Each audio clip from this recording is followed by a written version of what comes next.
Yesterday was the Feast of the Epiphany, that day when we travel with the Magi to Bethlehem and the Christ child and all that was revealed there. Today is the feast of the baptism of our Lord, and so it is a day set aside for baptism. And today we will baptize 3 of God's beloved children, McNeil, Sammy, and Allie. So today, let us remember what we have never really forgotten. Like every great work of art, we need to gaze at it for a long time until we begin to truly see it. Let's spend a moment looking and trying to understand the symbols, the codes which the gospel has placed within the story to point us towards the truth that it speaks. It is a story to help us remember our own baptism, because most of us think that we can't. Most of us slept or dreamed our way through it in the arms of a grown-up who carried us to the cold waters that woke us only briefly, and for many of us made us shriek with indignity. But if you touch your forehead now and trace the cross that was made upon you that day, you might still feel it there, burning bright and true.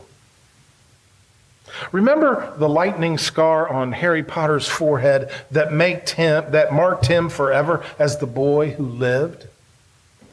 Well, see if your eyes can see and your heart can feel the blowing, the burning of your own indelible cross.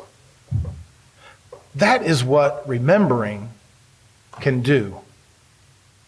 At Passover, the Jewish people are to remember the story of their great escape from Egypt. The story is to be told over and over, year to year, so carefully and richly that each and every Jew knows that he or she was there that night. He himself and she herself passing from death to life. At the Seder meal, children are known to ask, why is this night different from all other nights? Why do we eat bitter herbs dipped in salt water? Why do we eat matzos and chereset? Why do we eat reclining? And the adults answer, it is because of what was done for me, for what was done for you, what was done for all of us. When God rescued us with a mighty hand and brought us through the Red Sea waters, leading us out of slavery into Egypt, into freedom. It was for all of us. To be a Jew is to remember how those great waters stood up to let us pass and came crashing down over our enemies just in time. It is to taste and feel for yourself how the waters gushed out of the rock at Meribah when you were about to die of thirst. It is to feel the muddy waters of the Jordan River on your hot, tired body as you finally waded home into the land of promise, all green, fertile, and moist. It is to remember how you languished in exile and sat down by the waters of Babylon and wept because you had forgotten the Lord's songs. A Jew can't tell her story without water. The watery chaos at creation, the great flood from which Noah was saved in the ark, and the waters of the river of God that Ezekiel could see even from exile, looking toward home, bursting out of the temple doors.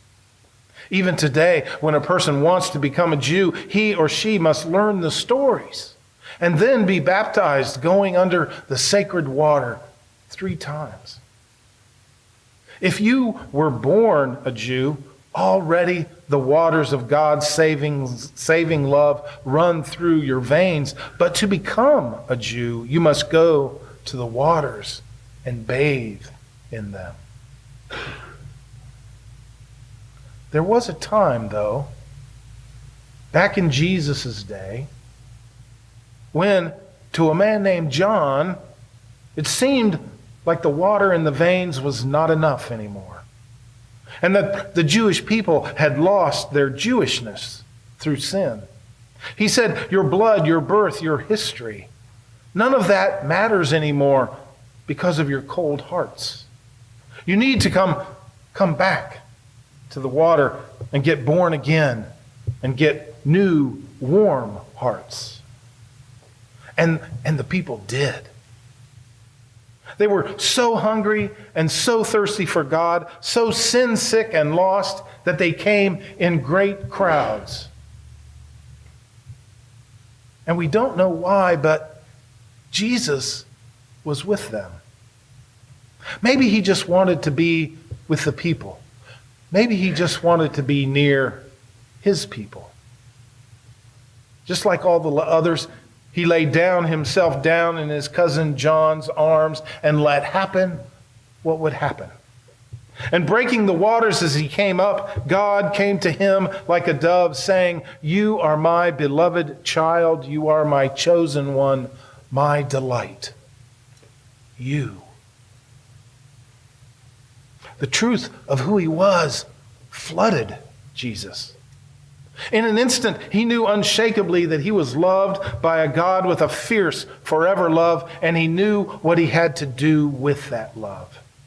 In a few brief, dripping seconds, he was forever changed. And since that day, a Christian cannot tell her story without water. The waters of Jesus' baptism, which are, in fact, the waters of the Red Sea and are the water in our baptismal font this morning.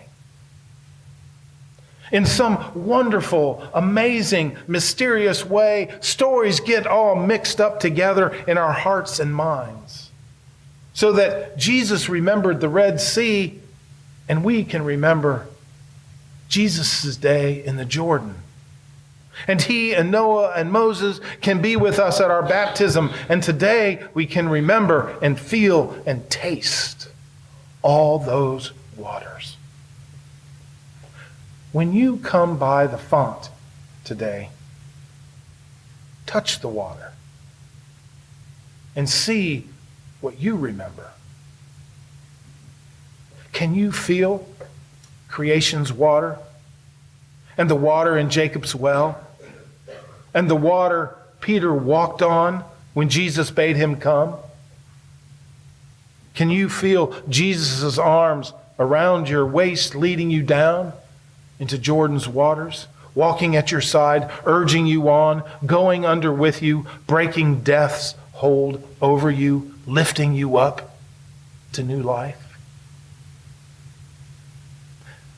And maybe, just maybe, you have forgotten until just now. But see if you can remember and hear again how, on the day you were baptized, the heavens opened up to rejoice, and God reached down to gently touch your shoulder and said, you are my beloved child. You are my chosen one, my delight. You. Recalling the Magi again from Epiphany, we remember that they went back another way. So we, as the baptized, are sent back into our world by another way. That way that he has already traveled for us. The way on which we find him walking with us. The way that leads us rejoicing to the Father. In baptism, each of us become and became and are like Jesus, the chosen one of God, the beloved of God, the light of Christ, the releaser of the captives, the healer of the blind, the preacher of the good news our weary world is waiting for. When you have trouble believing it, when you have trouble trusting it. Close your eyes. Touch your forehead. Trace the cross. And remember, you are the beloved, the chosen, the delighted in. You. The waters have made it so. Remember.